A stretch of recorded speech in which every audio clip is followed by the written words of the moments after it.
भारत देश की ये बड़ी सांस्कृतिक खूबसूरती है कि यहाँ पर लोकतंत्र के मंदिर को आज भी वो सर्वोच्च स्थान प्राप्त है जो कि किसी देश की नींव को मजबूत करता है। और यदि हम हिंदुस्तान के दिल मध्य प्रदेश की बात करें तो यहाँ पर भी लोकतंत्र का जो मंदिर है यानी कि विधानसभा का जो सदन है वो जनता से सरोकार रखने वाले मुद्दों पर लगातार संवाद और समाधान तक जो है अपनी भूमिका निभाता है। ऐसे में सबसे महत्वपूर्ण हो जाती है माननीय विधानसभा अध्यक्ष जी की भूमिका। और मध्य प्रदेश की यदि राजनीति की हम बात करें तो मध्य प्रदेश में एक बहुत ही सुलझे हुए और शिखर को छूने वाले एक ऐसे चेहरे पर जो है यहाँ पर मुहर लगी है और विधानसभा अध्यक्ष के तौर पर वो अपनी कुर्सी की गरिमा को लगातार बढ़ाते जा रहे हैं। जी हाँ, हम आज आपकी मुलाकात कराएंगे एमपी न्यूज़ के इस खास सेगमेंट में मध्य प्रदेश विधानसभा के माननीय अध्यक्ष श्री गिरीश गौतम जी से। गौतम साहब, आपका बहुत बहुत स्वागत है एमपी न्यूज़ के इस खास सेगमेंट। एमपी न्यूज़ के तमाम दर्शकों को, आप सबको मैं प्रणाम करता हूँ। गिरीश गौतम जी का जो व्यक्तित्व है वो राजनीति में शुचिता के लिए, अपने सिद्धांतवादी शैली के लिए और अनुशासन प्रिय अंदाज के लिए जाना पहचाना जाता है। शायद यही वजह है कि सदन में वो लगातार नवाचार भी करते हैं और जो तमाम युवा और नवेले विधायक हैं वो उन्हें एक प्रेरणादायी सबब भी मानते हैं, एक प्रेरणादायी व्यक्तित्व भी मानते हैं। सबसे पहले शुरुआत करते हैं कि बतौर अध्यक्ष सबसे पहला जो कदम उन्होंने उठाया था विधानसभा में मर्यादित भाषा का इस्तेमाल हो, इस पर उनका पूरा पूरा जोर रहता है। आइए जानने समझने की कोशिश करते हैं कि उनके इस अनुशासन के पीछे आखिर क्या है राज की बात। माननीय अध्यक्ष जी, हमने देखा कि विधानसभा सदन में राजनीति की मर्यादा को आपने एक आवरण देने के लिए नैतिकता को बहुत जोर दिया, भाषा पर जोर दिया। कई सारे ऐसे शब्दों का उपयोग होता था जिस पर आपने पाबंदी लगा दी, प्रतिबंध लगा दिया। किस तरह से इसे आप राजनीति का शुद्धिकरण भी मानते हैं? उसमें दो बातों पर विचार करना पड़ेगा अपने को। हम ये कहते हैं कि विधानसभा जो भी जीत के आता है, विधानसभा के अंदर जब सदस्य होता है तो वो बार बार ये कहता है कि ये लोकतंत्र का मंदिर है। यदि लोकतंत्र का मंदिर है तो इसका मतलब कि बहुत सारे लोगों की आस्था उसके प्रति है। उसके आस्था, उसके विश्वास को कायम रखने के लिए लोकतंत्र के मंदिर में आए हुए पुजारियों के आचरण और व्यवहार पर सब कुछ निर्भर करता है। जिस तरह से मंदिर में यदि पुजारी ठीक नहीं है तो अनास्था मंदिर के प्रति पैदा होती है और जो श्रद्धालु हैं उस मंदिर की तरफ जाना पसंद नहीं करते।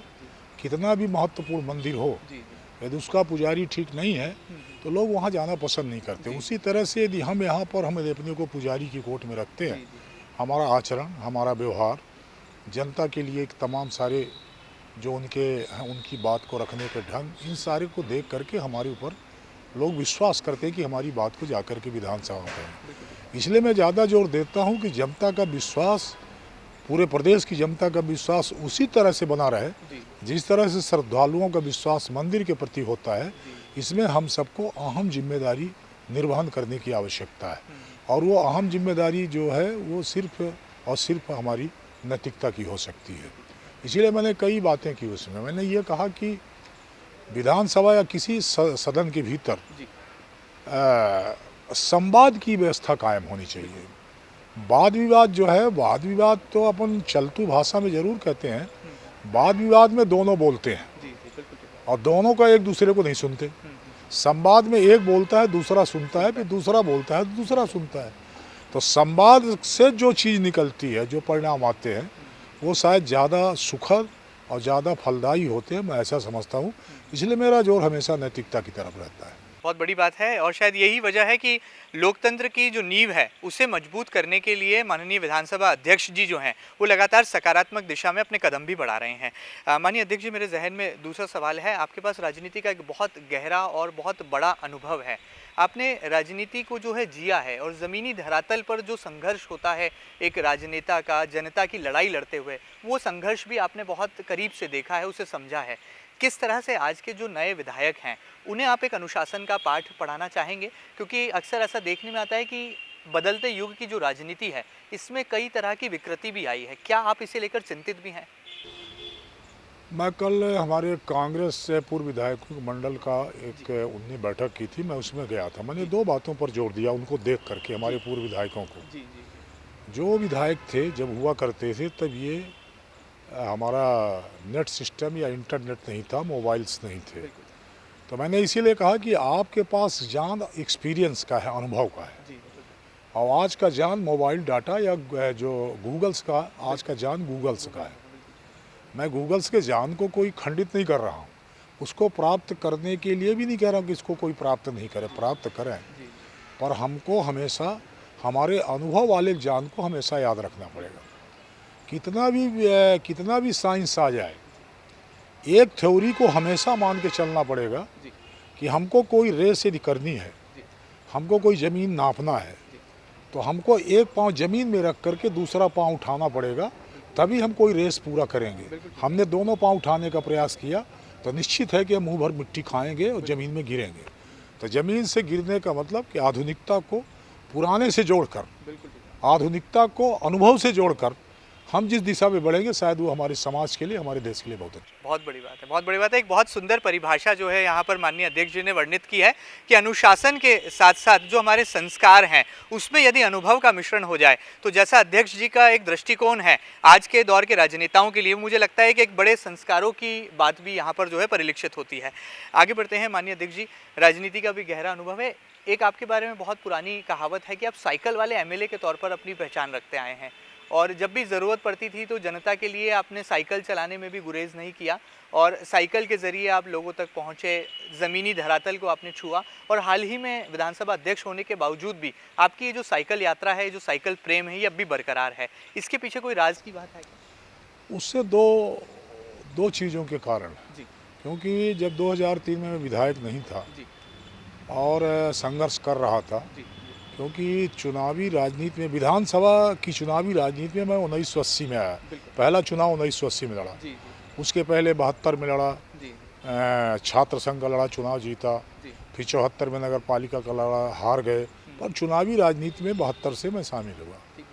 तो पहले ये सब संसाधन नहीं थे, इस तरह का कोई व्यवस्था भी नहीं थी, तो केवल पैदल चलना, साइकिल चलना। पहले तो साइकिल भी नहीं थी, पैदल चलना, पैदल चल करके लोगों के संपर्क करना, उनसे मिलना, ये करना, उस आदत को मैंने बरकरार रखा। विधायक बनने के बाद गाड़ियाँ आ गई, तब भी मैं साइकिल चलाता रहा, और स्पीकर आ गया तब और गाड़ियाँ आ गई, तब भी साइकिल चलाता रहा। तो उसको एज ए रूटीन मान करके कि जनता से मिलने का, उनसे संपर्क करने का, उनके बीच जाने का सबसे बेहतरीन कोई साधन मैं समझता हूँ, तो ये यही पैदल या साइकिल। तो अब पैदल वाला शायद ठीक ना होता, कम दूरी नापते, इसलिए साइकिल से निकल गया, ज़्यादा दूरी नाप करके आ गया, ज़्यादा लोगों से मिल करके आ गया। और हमेशा अनुभव, किसी भी यात्रा का अनुभव हमेशा सुखद होगा। बहुत बड़ी बात है, शायद यही सुखद अनुभव की अनुभूति है कि एक तो ज़मीन से जुड़े हैं और जनता के बीच जब जाते हैं तो जनता का अंदाज और जनता की शैली को ही अपना लेते हैं। यही खूबसूरती है विधानसभा अध्यक्ष श्री गिरीश गौतम जी की सियासी कार्यशैली की। आगे बढ़ते हैं, आपने सदैव से, हमने देखा है माननीय अध्यक्ष जी कि श्रमिकों की आवाज़ उठाई है, एक जो निम्न वर्ग है, मजदूर वर्ग है, आप हमेशा उसकी आवाज़ बनकर उभरे हैं मध्य प्रदेश की राजनीति में। आपको लगता है कि ये जो लड़ाई आपने लड़ी है और आपके राजनीति के शुरुआती दौर से आज इस शिखर को जब आप छू रहे हैं, पराकाष्ठा पर विराजमान हैं, गरिमामय पद को सुशोभित कर रहे हैं, तो ये जो संघर्ष है एक श्रमिक वर्ग का, मजदूर वर्ग का, ये कम हो पाया है या उसको अब भी समाधान की आवश्यकता है? आपका व्यक्तिगत मत क्या है? इसमें दो भाग में देखना चाहिए इसको। जब किसी हम सत्ता में नहीं होते तब उस समस्या के निराकरण के लिए हमारे पास कोई रास्ता है तो संघर्ष का रास्ता, सड़कों पर रास्ता है। सत्ता में आने के बाद फिर जो एक शक्ति आती है उस शक्ति का उपयोग करके और उसको फ़ायदा देना। ज़्यादा जोर जिस पार्टी से मैं हूँ उनका भी है, माननीय दीनदयाल जी का जो सपना था कि अंतिम पायदान पर खड़े व्यक्ति को ज़्यादा से ज़्यादा सुविधा उसको मिल सके, उस दिशा में काम हो रहा है। इसीलिए आप देखते हैं कि लगातार उसी क्षेत्र के भीतर काम करने का अवसर मिला है। फ़र्क ये आया है ज़रूर कि पहले जब हम उन गरीबों की हकों की लड़ाई लड़ते थे, सरकार उनको कुछ देती थी तो वो ऐसा मानते थे कि हमको मिला है। आज फ़र्क ये आया है कि वो ऐसा नहीं मानते कि हमको मिला है, उनको ऐसा लगता है कि हमारा अधिकार है, और जो वास्तव में है, और शायद हमारे अधिकार में कटौती करके हमको कम दिया जा रहा है, इसलिए और लगातार लड़ते रहने की ज़रूरत है, ऐसा करके मान, ये फ़र्क आया है। चलिए, बहुत बड़ी बात है, नज़रिए का भी फ़र्क है और शायद अंत्योदय का नारा जो कि लगातार भारतीय जनता पार्टी बुलंद करती है, उसे साकार करने के लिए, उसे सही मायनों में क्रियान्वित करने के लिए माननीय अध्यक्ष गिरीश गौतम जी लगातार संघर्ष करते आए हैं और कह रहे हैं कि आने वाले कल में भी यदि अवसर मिला तो ज़रूर करेंगे।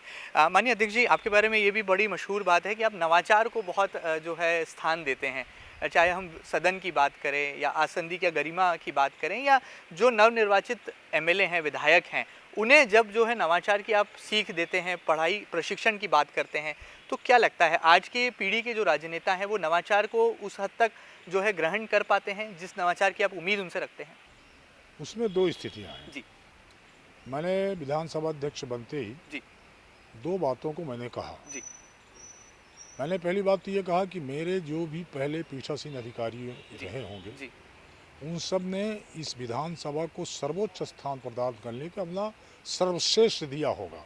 इसीलिए आज पूरे हिंदुस्तान में सबसे बेहतरीन कोई विधानसभा का स्वरूप दिखाई पड़ता तो मध्य प्रदेश का दिखाई पड़ता।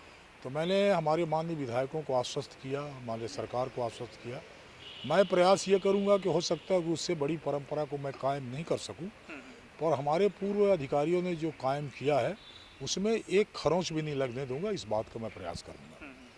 दूसरा, मेरे ध्यान में आया कि जो लगातार मैं देखता था, मैं भी कभी न कभी पहली बार विधायक हुआ हूँगा, फिर इसके बाद 2 बार हुआ, फिर 3 बार हुआ, फिर 4 बार हुआ, तो मैं लगातार देखता रहा कि नए विधायक जब आते हैं तो वो ज़्यादा सीखने की लालसा उन्हीं में होती है। बड़ी बात। बाकी के जब 2 बार 3 बार तो स्टेग्नेशन आता है, यथास्थित बाद में हम चले जाते हैं। ठीक बात है ना, कि अपना काम हो रहा है क्या, ऐसा करके जिसको हम यथास्थित बात कह सकते हैं उसमें अपन पहुंच जाते हैं। नया जो सीखने के लिए आता है उसको अवसर चाहिए। बिल्कुल ठीक बात है। और जो सिस्टम है वहाँ पर सिस्टम में वो फिट नहीं बैठता। जैसे तारांकित प्रश्नों के लिए हम लॉटरी निकालते हैं, आवश्यक नहीं कि उसकी लॉटरी निकल जाए। बिल्कुल ठीक बात। तो यदि उसकी लॉटरी निकली तो उसको अवसर कब मिलेगा? तो हमने ऐसा विचार किया कि क्यों ना उस दिन केवल नए विधायकों के प्रश्नों को ही लॉटरी निकालें। बहुत बड़ी बात। तो जो 25 आएंगे केवल नए नए आएंगे, दूसरा आ ही नहीं सकता। पहली बार के विधायक। जी। तो पहली बार के विधायकों का पूरा प्रश्न निकलवाया, 60 प्रश्न आए थे, उसमें 25 की लॉटरी की और दिन तय कर दिया कि केवल पहली बार के विधायक आज प्रश्न करेंगे। और जब उनने प्रश्न किया तो 2 ताकीद भी की। एक तो उसको ही कहा कि यदि आप किसी की मदद लेंगे अगल बगल से तो मैं आगे बढ़ जाऊंगा। अच्छा, है ना। और जो हमारे सीनियर से उनसे आग्रह किया कि आप मदद मत करना। ठीक बात है। बड़ी आप मदद करोगे तो आपका जो पूरक करके खड़े होते वो डिसअलाउ करूँगा मैं। बिल्कुल ठीक है। उसको बोलने दीजिए, अब वो बोलेगा, मैं बैठा हूँ, कोई दिक्कत आती मुझसे बात करे, मैं उसको सहायता करूँगा। बिल्कुल ठीक है। उसका परिणाम निकला कि बहुत अच्छा बोले। मुझे बहुत अच्छा लगा कि इतना प्रिपरेशन के साथ आए हुए थे। उनको ऐसा लग रहा था कि हमको फर्स्ट टाइम परफॉर्मेंस का अवसर मिल रहा, वैसे भी कोरोना तमाम सब। तो उसके लिए बड़ी तैयारी करके आए। मुझे बड़ी खुशी हुई कि नए लोगों ने इस तरह का किया। तो एक तो ये किया। दूसरा ये किया, महिलाओं को भी अवसर मिलना चाहिए, उनको भी अवसर दिया। आपने देखा हो कि एक दिन तो मैंने केवल महिला को कुर्सी ही दे दी। जी। महिला आसंदी उस दिन केवल महिला। तो बल्कि जब मैंने दिया तो वो सौभाग्य से हमारी कांग्रेस की थी, क्या नाम था उनका, कौन, हिना कांवरे कोई थी वो, नहीं, झूमा सोलंकी जी। उनको अवसर दिया कि आज पीठासीन अधिकारी आप बन के बैठोगे और दिन भर चलाना। तो बातचीत आई कि थोड़ा सा स्वाभाविक है जब उस कुर्सी में कोई बैठता है। तो हमने कहा चिंता मत करना, तबीयत से चलाना, ये मान करके कि पूरे फुल पावर के साथ बैठी। और मुझे बड़ी खुशी है कि दिन भर बहुत अच्छा चलाया उन्होंने। एक ये नवाचार है। दूसरा, मैंने ये देखा कि वाद विवाद के दरमियान हमारे माननीय सदस्य आक्रोशित होकर के कई ऐसे शब्दों का चयन करते हैं जो किसी सभ्य समाज में स्वीकार योग्य नहीं है। इवन दो उनसे ही पूछो जिनने उस शब्दों का चयन करके उसका उच्चारण किया, बाहर उनसे पूछो कि अच्छा है तो कहेंगे नहीं गलत है। तब फिर आपने उच्चारण कैसे किया उसका? आप ही कह रहे हो कि गलत है, फिर उच्चारण कैसे किया? तो मैंने ये प्रयास किया कि जरा एक बार देखें कि आज तक कितने शब्दों को गलत मान करके पीठासीन अधिकारियों ने विलोपित किया है। तो मैंने 1954 से तलाशा। हमारा मध्य प्रदेश की हिस्सा नागपुर में था, वहाँ से निकलवाया, विंध्य प्रदेश था, वहाँ से निकलवाया। हर जगह से उन सारे सेंटेंसों को निकाल करके बाहर लाया और बाहर लाया, उनकी एक सूची बनाई, किताब बनाई, उसको छापा और छाप करके विधायकों के सामने प्रस्तुत किया कि इस तरह के शब्दों को चयन होने पर उन्हें विलोपित किया गया था। इसलिए आप ध्यान रखिए, इनको पढ़िए बिल्कुल। और हाँ, पढ़ करके ध्यान रखिए ऐसे शब्दों का हमको चयन नहीं करना नहीं पड़े करना। जिनको पीठासीन अधिकारी को विलोपित करना पड़े। बड़ी बात है। तो वो किताब मैंने उनके सामने प्रस्तुत की। हालांकि उसमें कुछ विवाद आया कि वो प्रतिबंध कैसे लगा। तो मैंने कहा, मेरा जवाब यह था कि मैंने प्रतिबंध लगाया नहीं, हमने तो केवल आपका चेहरा आईने में दिखाया है। बड़ी बात है। दर्पण। हमने अभी प्रतिबंध थोड़ी लगाया, प्रतिबंध जी। लगाएंगे तो हम आईना हटा लेंगे ना। जी, जी। तो हमने दर्पण हटाया नहीं आपके बिल्कुल सामने ठीक से, बात। आपके सामने दर्पण किया। जी, जी। ये दर्पण में अपना चेहरा देख लेना आप, तो ज़्यादा बेहतर होगा। अपनी शकल को आप स्वतः देखो ना। तो आपकी बात। शकल ये थी कि वो किताब के रूप में है कि इन शब्दों का चयन होने के बाद उनको बाहर हटना पड़ा। अब हम जरूर ये प्रयास कर रहे हैं कि कौन से शब्द, जैसे कई शब्द ऐसे होते हैं कि विधानसभा के भीतर कहे गए शब्द असंसदीय हो जाते जी, हैं, जी। पर बाहर वो असंसदीय नहीं है। नहीं है। जैसे उदाहरण मैं आपको देता हूँ कि हम ये कहें कि छतरपुर में डाकुओं का एक गैंग काम करता है, किसी का नाम भी ले सकते हैं, बिल्कुल, बिल्कुल। काम करता है, बिल्कुल। ये संसदीय नहीं है।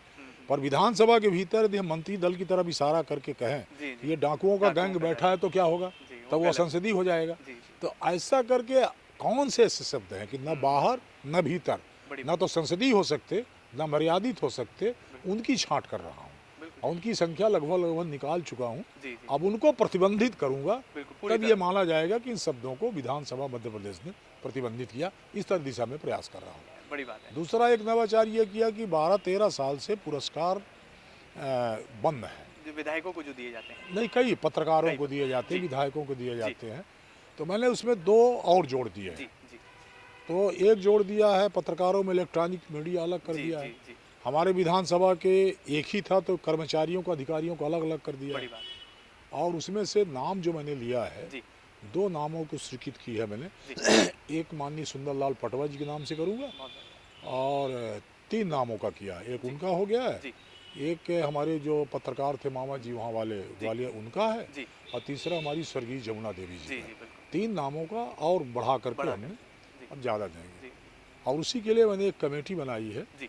कमेटी में निर्णय करेंगे कि कौन उत्कृष्ट विधायक कौन है, उत्कृष्ट मंत्री कौन है, उत्कृष्ट कर्मचारी कौन है, जी, जी। उत्कृष्ट पत्रकार कौन है, जी। उत्कृष्ट हमारा इलेक्ट्रॉनिक वाला कौन है बड़ी बात। है ना। वो सब मिला करके वो प्रयास ये करेंगे और अपना जोर होगा कि जो देश की सबसे बड़ी पॉलिटिकल अथॉरिटी है उसको ला करके उसके हाथ से वो पुरस्कार का वितरण कराऊं तो शायद मध्य प्रदेश का गौरव और बढ़ेगा, मुझे ऐसा लगता है। नहीं, बहुत बड़ी बात है। एक दूरदृष्टि भी है और पक्का इरादा भी है और शायद यही खूबसूरती है हमारे लोकतंत्र की कि जब राजनेता शिखर को छूते हैं तो समाज को क्या कुछ भावाभिव्यक्ति दे सकते हैं, कैसे राजनीति में शुचिता का भाव जो है वो प्रकट कर सकते हैं। जैसा कि माननीय विधानसभा अध्यक्ष जी कह रहे हैं कि शब्दों के भाव को भी यहाँ पर उसको एक हेडमास्टर की तरह वो जो है ट्रीट करते हैं और जो आज के दौर के राजनेता हैं यदि वो कोई त्रुटि करते हैं तो ऐसे तमाम शब्दों को वो न केवल प्रतिबंधित भी करने की तरफ जोर रखते हैं बल्कि एक अनुशासन और संस्कारित राजनीति की परिभाषा को भी वो संजोते हैं। बातों ही बातों में कई सारे संदेश भी वो परिलक्षित करते हैं। माननीय अध्यक्ष जी, हमने सुना है कि आप जब से विधानसभा अध्यक्ष बने हैं तब से आसंदी की गरिमा में इजाफा हुआ है। पहले हंगामे होते थे, कई विधानसभा के जो सत्र हैं वो हंगामों की भेंट चढ़ जाते थे, विपक्ष की भूमिका भी सशक्त नहीं होती थी, नूरा कुश्ती राजनीतिक दिखाई देती थी। लेकिन जब से आपने गरिमा में इस पद को सुशोभित किया है तब से विवाद कम हुए हैं। इसके पीछे क्या तालमेल है और कौन सी आपकी सूझबूझ भरी नीति है?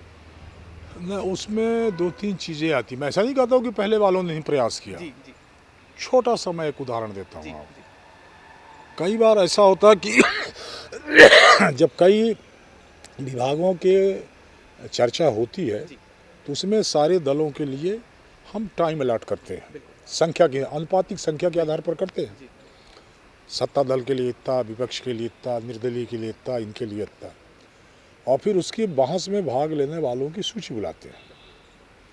अब जब उनकी सूची बुलाई तो दल वालों ने दे दिया, 15 इनने दिया, 10 उनने दिया, 12, उसी में से बोलना। टाइम 2 घंटा हमने दिया, अब वो बोल गए, उनका समय ख़त्म हो गया। फिर बजट का पास होने का प्रस्ताव आएगा, पास होगा, हम पास करेंगे। मैंने उसमें थोड़ा सा विचार किया कि यदि दलों की तरफ से कई लोग रह गए जो वंचित हैं, जो नहीं बोल पाए, तो क्यों ना अपने अधिकारों का प्रयोग करूं।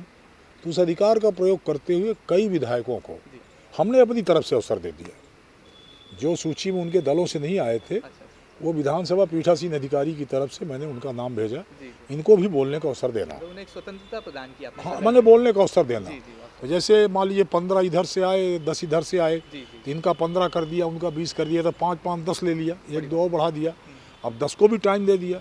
तो बजाय जो आधे घंटे हल्ला करने का समय जाया वो करेंगे, जो है उसमें आधे घंटे का उपयोग करते हमने उनको बहस में भाग लेवा लिया। मतलब एक तो ये रचनात्मक तरीका कर आपने दिया। अपनाया। जी, दूसरा ये कर दिया कि जब मंत्री जवाब देते हैं, जी, जी, उस समय भी कई विधायक खड़े हो जाते हैं कि साहब हमारे क्षेत्र की मांग नहीं सुनी गई, हमारी बात नहीं सुनी गई।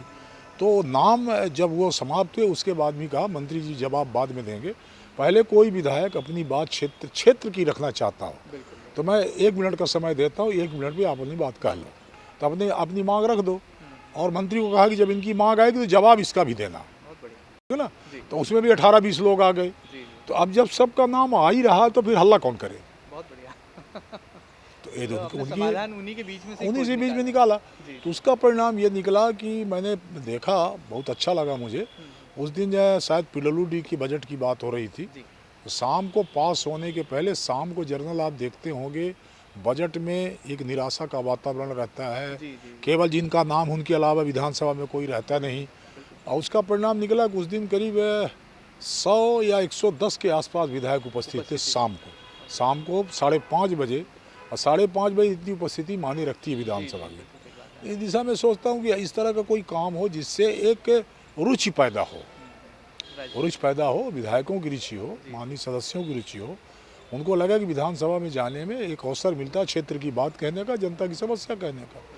इसलिए उसको रुचि को बढ़ाए रखना, उसको बनाए रखना, ये करने की आवश्यकता। दूसरा ये है कि कई बार मैं लोगों को इसीलिए प्रशिक्षण वर्ग भी चलाने वाला हूँ। जी, वो कोरोना के कारण मुझे स्थगित करना पड़ा, फिर प्रयास कर रहा हूँ जी, जी, कि ये सत्र आने के पहले मैं उसको कर डालूँ। जी, तो विधायक ऐसा सोचता है कि केवल प्रश्न, इसीलिए आप देखते हो कि विधानसभा में प्रश्नकाल या ज़्यादा से ज़्यादा ध्यान आकर्षण तक भीड़ रहती बिल्कुल है। ठीक बात है। हाँ, उसके इसके जो बाद है ही विधायक जहाँ वो गैर हाजिर हो जाते हैं। हाँ, जहाँ विभागों की चर्चा जहाँ शुरू हुई बिल्कुल, उस समय काम टूट जाता है।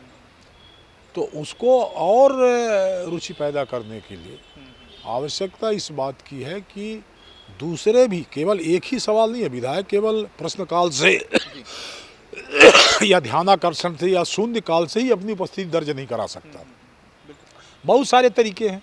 आधे घंटे की चर्चा मांगो, 49 की चर्चा मांगो, 139 की मांगो, जी, जी, ध्यानाकर्षण के माध्यम से आओ, कोई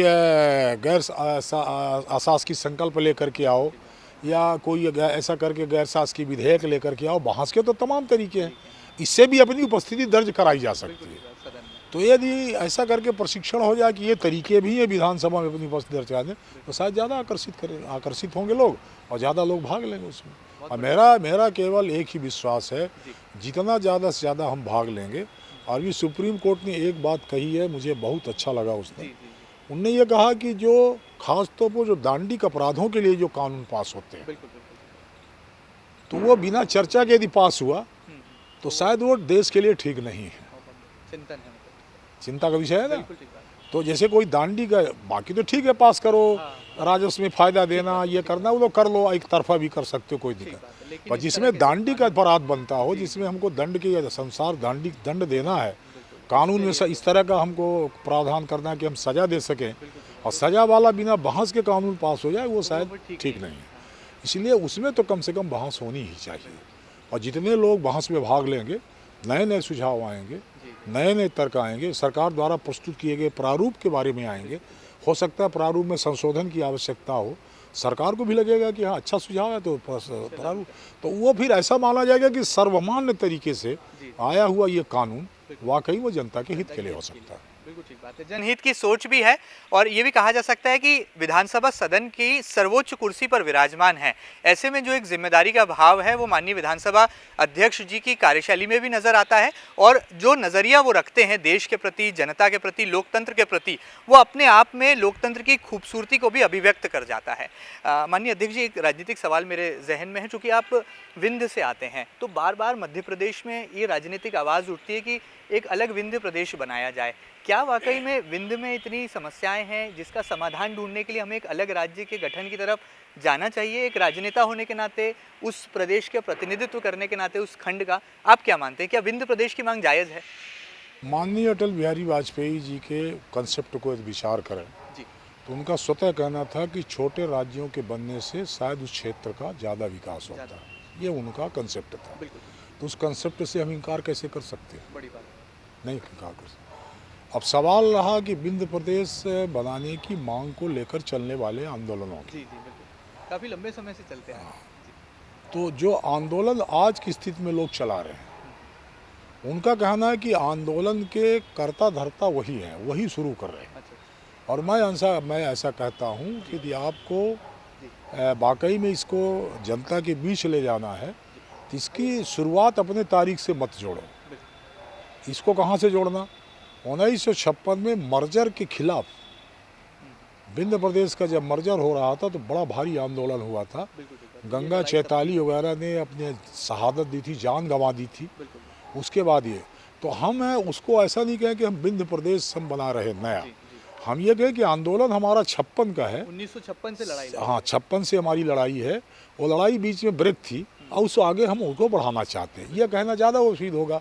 पर ऐसा लगता होगा लोगों को आंदोलन करने वाले हम उसको जोड़ेंगे और कल को यदि सपना साकार हुआ तो फिर उनका नाम आएगा कि उनने बनाए तो उनका नाम नहीं आने पावे। इसलिए हम अपने से शुरुआत करते हैं। हाईजैक हो रहा है तो मैं ऐसा मानता हूँ कि गंगा को गंगोत्री से ही निकलने दो, ऋषिकेश से मत लाओ। बहुत बड़ी बात है। कम शब्दों में बड़ा और गहरा संदेश आप दे रहे हैं।